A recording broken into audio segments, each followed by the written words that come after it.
Randy in San Lorenzo. Hey, Randy, what's cooking? What you doing? Hey, guys. Thanks for taking my call. I'm actually driving home. Hey, let me ask you guys. You guys believe that the Niners are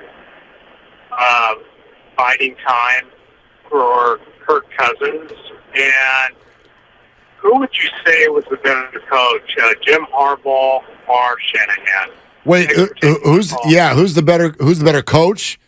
Jim Harbaugh or Kyle Shanahan? Okay, let's hop into that. Randy, thank you. First of all, no, I do not think they're biding time for Kirk Cousins. And anybody who thinks that, I just wanted, what is it that they've got to say or do to convince you that they really, really do think Brock Purdy's good? I don't. That's what do they have to say?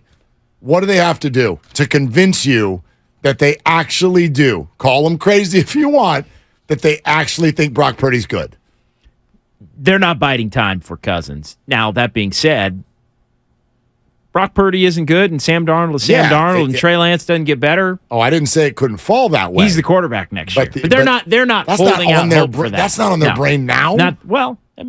You have options if people get what if Brock Purdy is really, really hurt? If Brock Purdy isn't good, if Brock Purdy isn't good this year, if he proves himself to not be a franchise quarterback, and Darnold is mediocre, which he's been throughout his career, and Trey Lance is still not ready.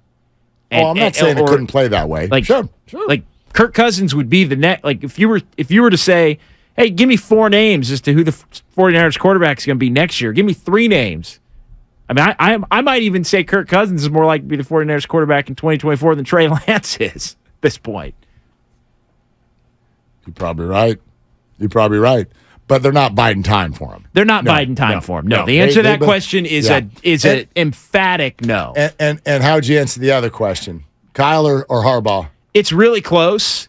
I think it's going to be Kyle because, Harbaugh had the 3 straight years, then it fizzled out, and then he was gone.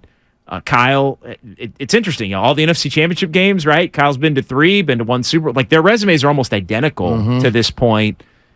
Kyle's been able to withstand, he's been able to, the longevity has won it for Kyle. I think Kyle needs one more just playoff year, and it's him.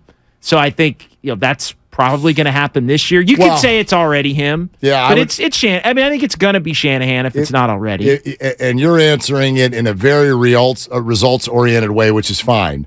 I will tell you this, just if you have an opportunity, let's say some of you maybe know someone who works for the organization and has been there for a while. Yeah. I don't care about likability. No, but you have to from the perspective of keeping discord out of the organization. That's why he's been able to be here for 6 years. For sure. The organization loves Kyle Shanahan compared to Jim Harbaugh.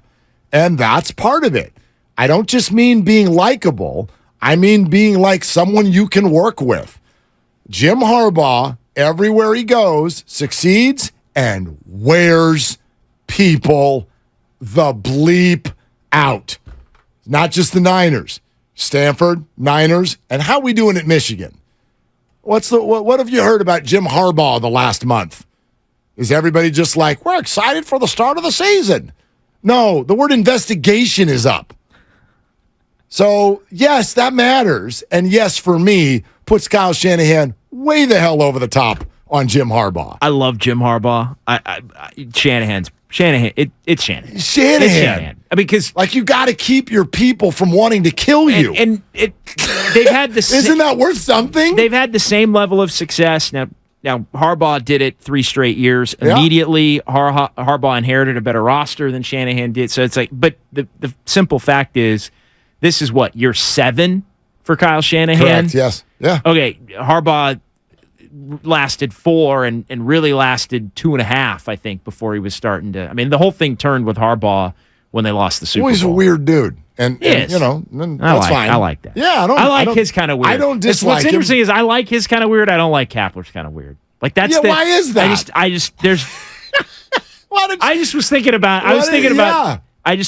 think Jim's weird is much more I think it's much more genuine. Well, okay, but it's much more invasive in terms of the people he works with, no?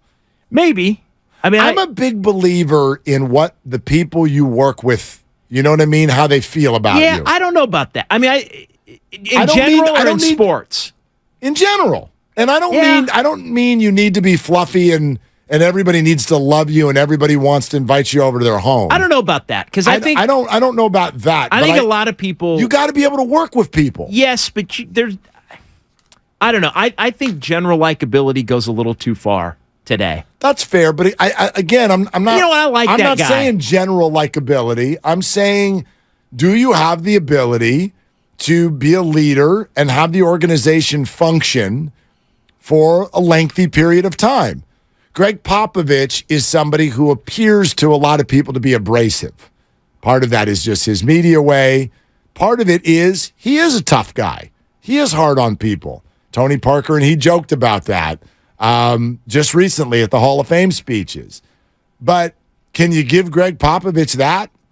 The people that he's been hardest on now sit on a podium and hug him and cry and love him. And he has been able to keep an organization floating for decades. That's worth something to me. It's worth something. I think when you have the level of success that he had, it almost doesn't matter, though. I don't know. Bobby Knight had a ton of success. And it was sustainable for a while. It did not stand the test of time. You know what I mean? Like you're not even allowed to behave that way anymore. Sure. So it's a little different. I mean, I just think you got to be good to people, man. You just got to be good to people. You do, but I don't think Jim Harbaugh was always good to people. No, I don't think he was. But I also think there was an expectation that Harbaugh wanted out of people that it was a little too demanding. And sometimes when people are a little too demanding with reason, you can get labeled as kind of an a-hole. But I don't mind that. Like if you can get like it's like are you talking about like asking a lot of players? Yeah, or just that's coaching. Or just even the assistant, your personal assistant in the office. Yeah. Well, like okay, but there has to be an underlying respect. You can't treat him like a jerk. Yeah, you can't treat him like a jerk, but you could be maybe demanding. Demanding is fine. But if you're demanding to that person, sometimes it might be I think why are you so demanding to that guy? Well, but jerk? I think people like fair but firm. I don't think they like fair and unfirm. I'm sorry, firm and unfair. You know what I mean? I don't mind firm coaching. My daughter got mad at me the other day because she got in the car after soccer practice and she's like, it's their initial training for the fall. Mm-hmm. She's like, Dad, he's making us run 4 laps, and then tomorrow we've got to do 6, and I hate running. And I looked at her and I go, he's trying to get guys in shape for the season. Dad, don't take his side. I'm trying to complain here. Well, is he right? He's coaching you. He's being tough. Yeah. Yeah. Now, if he's body shaming you, then he and I are going to have some words. It's different. You know what I'm saying? Like, just be good to people, but you can be demanding. You can ask for a lot. It's professional sports. I don't have an issue with that. It reminded me, and a mini tangent. It reminded me of my junior year and being on the varsity basketball team, and it just reminded me that the coach was demanding. Old coach. He passed away about a year and a half ago. He was 90. He was like in his. He was like 70 then, basically. Right. And so. I'll never forget, like conditioning was his great thing. And he had a time that everybody had to hit on the suicides. And if you didn't do it, you were doing it again. And I'll never forget the first practice of that season. And I'm trying to make the team as a junior, a lot of seniors or whatever. Yep. And I ended up just for lunch that day, we were practicing in the evening. I just crushed like Taco Bell. I crushed like 3 bean burritos and 2, soft taco, and like I was not ready to play, and I'll just never forget having to run and having just the Taco Bell just eat me alive to the point where I remember not because I was the guy that was like the whole team had to make it. Right, the whole team had to make it in a certain amount of time, or everybody had to run it again. Everybody had to run it again, and there were 2 times where I was the guy. There was one other. And it was because I was crushing Taco Bell at noon. for a 6 o'clock practice. Okay, now you're an adult. Do you blame the coach? No, Or do you I didn't blame you? him then. Okay. I didn't blame him then, but but I was so mad. Got you. I'm Accountability, chuking JD. Taco Bell in the dumpster outside the gym. No Anyway. quiero Taco Bell.